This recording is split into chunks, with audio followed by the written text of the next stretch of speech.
Hey, what's going on, guys? It's Turin here with the Total War Warhammer Tournament cast. So in this particular matchup, we're actually going to have a Dwarf vs. Dwarf match. And again, I've never actually played this, nor have I ever casted a Dwarf vs. Dwarf match. So it should be very, very interesting. So this particular game is actually game number 2 in the Total Warhammer Cup number 2 finals between Ondjage. He's also going to be playing the Dwarves here. Well, of course he is. And this is Ondjage's army over here. And over here, this particular Dwarf army is going to be piloted by Brent, Verlin. So it should be a good time for all guys. And again, this is game number 2 in the finals, which I believe was a best of 5.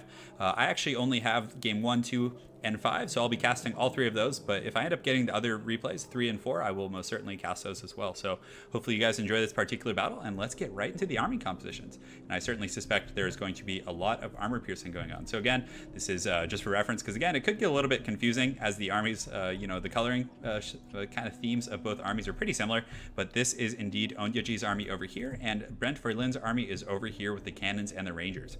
So as far as Brent's army composition goes, he does have 3 cannons in the front line. It looks like this particular cannon actually has 3 chevrons. So it gives it a little bit of a boost as it pertains to its missile damage, and also it has higher leadership, and of course it does have higher melee and melee defense stats, which aren't really pertinent, but he does have 3 cannons here.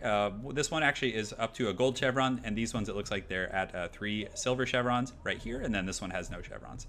In a secondary line, Longbeards with great weapons, obviously a very, very good pick against the Dwarves, I would imagine, because again, armor piercing is going to be pretty much everything unless you bring rangers, but still coilers, for the most part, will probably outtrade rangers pretty well. But he does have Longbeards with great weapons here, and his entire line, he must have the Grumbling Guard here somewhere, I would imagine. It's probably a staple, and you can see, yes, he does indeed have the Grumbling Guard in the secondary line. So he has a pretty tight formation here, which will definitely suffer a little bit as it pertains to taking artillery fire, because again, I would imagine the Dwarf versus Dwarf matchup is going to be very Napoleonic with a lot of siege warfare.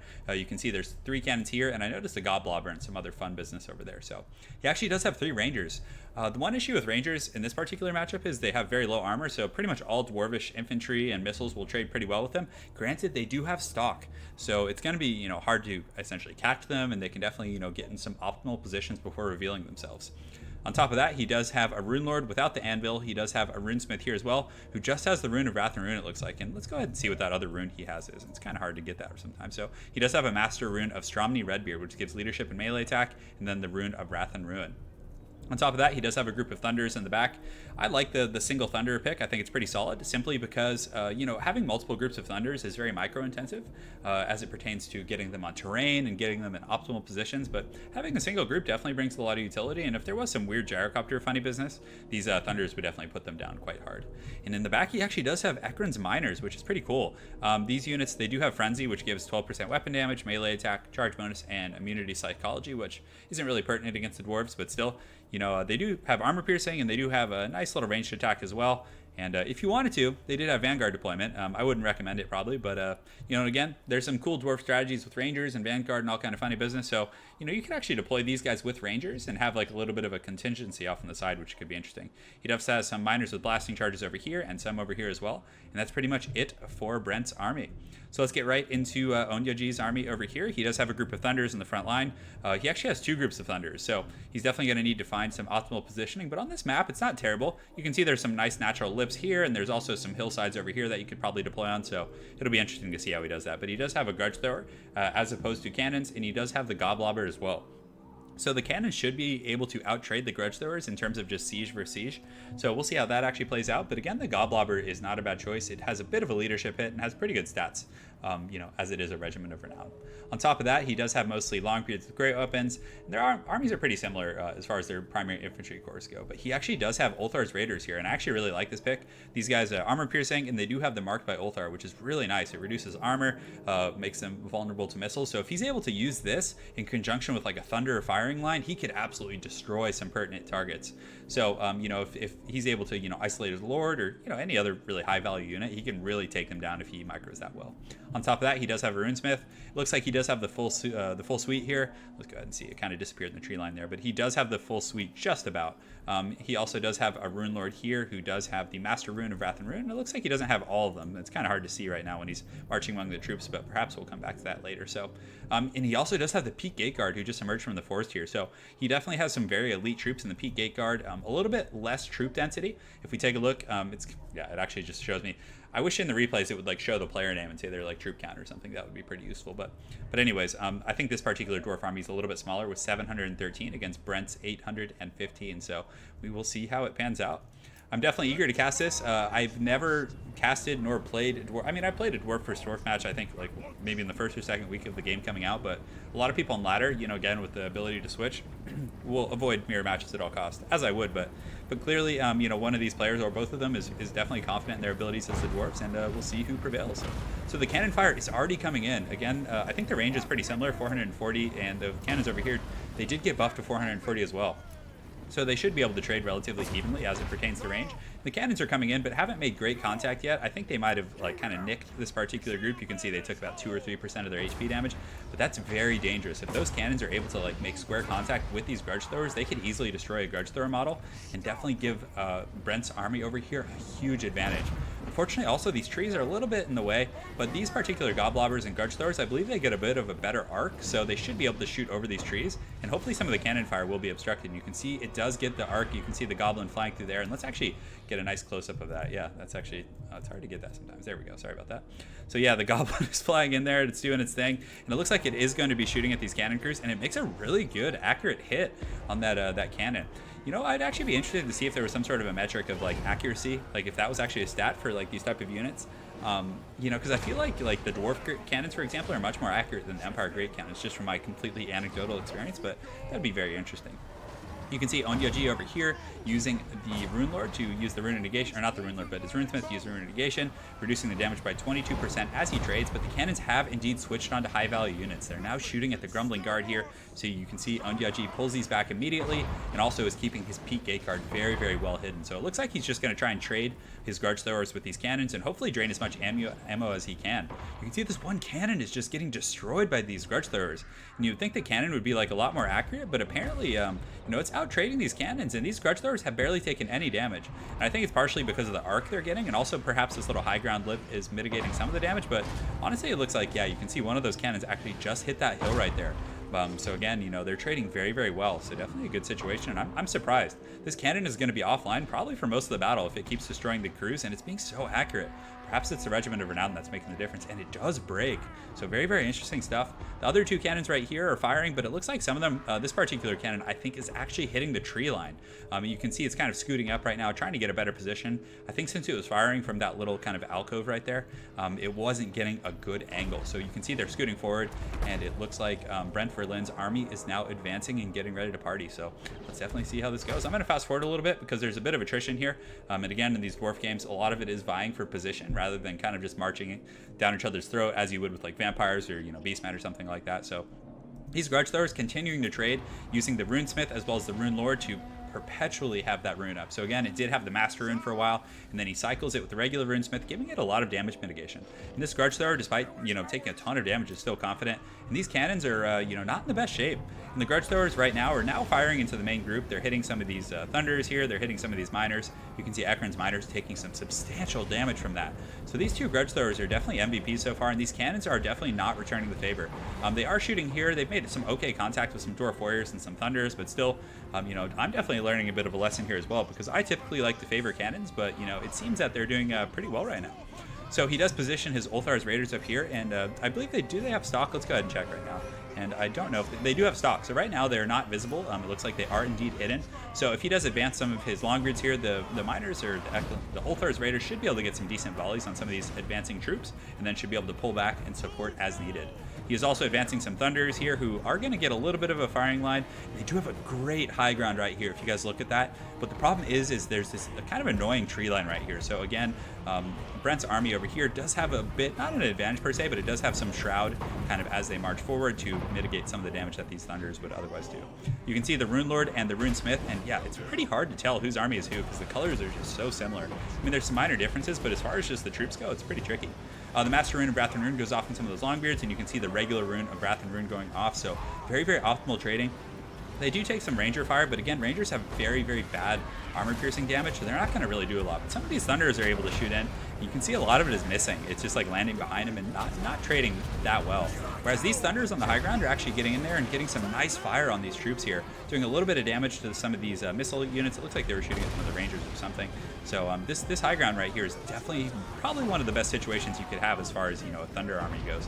So the thunders are continuing to shoot at this rune lord, getting a little bit of damage in, but still, you know, not much of Ondjage's army has taken a lot of damage. I mean, most of it's pretty healthy aside from the Scourge Thrower, whereas a lot of Brent's army is pretty tattered. As you can see, he has a group of rangers which are broken and some other troops that are in pretty bad shape here. But on that same note, I actually did miss this. The Peak Gate Guard did take a beating, so that must have been where all of his focus was going.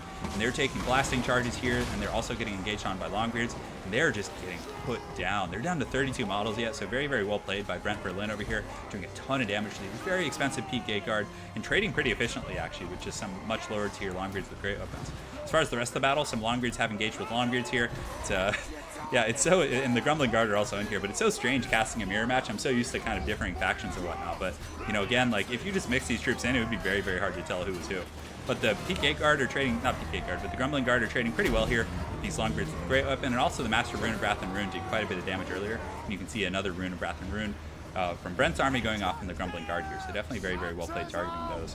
Over here you can see some of these thunders seem a little bit obstructed. They're taking some ranger fire, which isn't good for them. Granted, they are armored and shielded, so they're going to be able to take that fire pretty well considering they don't have armor piercing. But still, the rangers were able to get a pretty good firing position. You can see the damage is really, really low. I mean, I have my mouse right over the HP, and they've maybe taken, you know, 48, 50 HP damage since I've had them selected, so these thunders are going to be very, very durable to that particular fire. Over here, some of these dwarf warriors from Ondjage's army are fighting some of these looks like these Longbeards with great weapons, and it's actually not a terrible trade. They're holding these thunders, you know, what was I trying to say there? They're holding these thunders in, you know, pretty good regard, protecting them and just allowing them to shoot a little bit. But still, the rangers are kind of poking away, and it looks like they've done, you know, 7 or 8 models worth of damage there. So pretty good situation all around. So let's go back to the main battle and get an overhead view. Perhaps this will help. Some of the cannon crews were actually flanked by some miners, so perhaps these miners were able to sneak around. But these the Godblobber was indeed shut down. But regardless, it looks like it was out of ammunition, so it doesn't really matter that much anyways. Over here, some of the Ulthar's Raiders have actually isolated this Runesmith and are doing a pretty good job chasing it down. They do have armor-piercing melee attacks. Also, these Thunders on the high ground are just sitting and having a field day. They're actually just shooting at Brent Verlin's Rune Lord right here, and it's shaking and taking a lot of damage. And this Rune Lord, I'm actually surprised at how effective these guys are being in melee, but they do have 28 weapon strength in melee, and they also do have 32 melee attack as well as 28 melee defense. So they're doing a very good job chasing off that Runesmith, but they are getting routed right now. The Rangers are going to do very, very well against Ulthar's Raiders, and you can see some of his cannons back here getting some nice shots, and if he's able to break these guys, that would actually be a pretty nice situation. Although I believe the cooldown on the Ulthar, the Mark of Ulthar, is pretty long. Yeah, it's actually 135 seconds, so I believe he did use it earlier, and it probably won't be up for some time. Over here, you can see the Peak Gate Guard only have a few models left. It looks like they only have 3 actually. But still, you know, his Rune Lord's in pretty good shape, and the Brent's Rune Lord is actually in really bad shape. His Rune Lord is an opportunity, and it's so confusing going back and forth on both these troops. That's so funny. But the Peak Gate Guard actually still only have 1 model, but man, he is still fighting. What a boss. He goes down like a champ. Definitely a lot of resources lost there, but regardless, you know, they're still putting up a... Well, he did put up a good fight to the end, is what I was trying to say there. But this particular Rune Lord is back here, and it is fighting the Ekeran's Miners, and it's doing its thing. But these guys do have armor piercing. They should be able to whittle away a little bit at the HP of this Rune Lord. The Rune Lord, let's go ahead and take a look at his melee defense. So if we can get here and look, it looks like his melee defense is 45, which isn't bad. And the Miners, you know, despite being a regiment around, don't have the best combat stats with 27 melee attack and 27 melee defense. So still, you know, it's not an optimal situation. But Ondjage's army looks like it is indeed pushing forward. You can see a lot of Brent's troops are kind of being pushed back. I think the Rangers kind of underperformed a little bit, and the Thunders on the high ground were able to provide some good support. And you can see they're now getting some good crossfire on some of these miners. And this other group of Thunders is also in very good shape. So I think these missile troops in conjunction with this high ground position were very, very essential to this particular battle. And, you know, at the end of the day, the victory. As you can see, the power bar is very heavy, with 245 troops yet left in Ondjage's army and only 26 left in Brent Verlin's army. So very interesting stuff. You know, some lessons and takeaways from that particular game was that the Grudge Throwers performed extremely well. that Regiment of Renown just kind of outplayed those cannons, and he had 3 cannons. So he had substantially more resources invested in the siege warfare, and he essentially got out-traded there. Now, I don't know if that was because of the runesmith supporting those grudge throwers, or if that was just because of the accuracy. It seemed a little bit odd, and I definitely would have expected that to be different. But again, I guess the anti-infantry bonus was destroying the cannon crews pretty aggressively, so that could have been part of it. But again, the Regiment of Renown also has substantial damage. I believe it has a leadership hit and some other stuff on it as well. But very interesting stuff. First time casting a dwarf first dwarf game. It would be nice if it's a mirror match like this. Granted, they had different banners. You guys can see, it has the yellow trim on this banner, and then his banner had like the reddish trim. If like the actual armies could be different colors, that would be pretty helpful for casting purposes. It was a little bit tricky sometimes. I had to like zoom in or look at the banners, and a little bit distracting in that respect, but still. The Longbeards with great weapons performed quite well. 65 kills, 58, 77. Pretty, I guess, identical performance on both sides. He did Brent Verlin did a very good job shutting down the peak gate guard, and that was definitely, a really good situation for him. But at the end of the day, I think the Thunders, even though they got, relatively equivocal kills as these guys, I think the Thunders did pretty well and did a ton of HP damage, whereas these Rangers didn't do as much. They did get a lot of kills, and I think most of those kills were actually on the Ulthar's Raiders, which was, a pretty decent situation, but still, the Thunders did quite well. Maybe even Quarrelers would have been, I don't know. I like the Ranger pick, though, because you can get them in a good position, but still against the Dwarves, I don't know. The Thunders are just, they just pack so much more of a punch. Granted, this group only got 14 kills, but still, I guess there's a lot of circumstantials as it pertains to, the terrain and other things like that. The Cannons, 85 kills, 57 kills, still not bad, but they definitely got out-traded early on. This particular group, it looks like they did come back and start shooting, which was interesting, but still, that initial trade was very, very surprising to me. And the damage that was sustained by the grudge throwers was simply because the miners were able to come around and get a flank once they were out of ammunition. But I guess a lot of it did come down to the Thunder position, but it looks like, the Longbeards and these other troops here just kind of out-traded. So it might have been a positioning thing as it pertained to, just kind of the initial kind of core engagement. The miners actually didn't do bad, 22 kills and 28 kills, and you saw some of those blasting charges did really good damage, kind of wearing down those peak gate guards. So pretty interesting seeing a Dawi versus Dawi mirror match. So again, great game between Ondjage and SK10A, Brent Verlin. I'll definitely get that down eventually, but for short, I might just call you Brent. But very good game, guys. I hope you guys enjoyed that tournament cast, and I will be casting Game 5 next. Have an excellent night and stay tuned.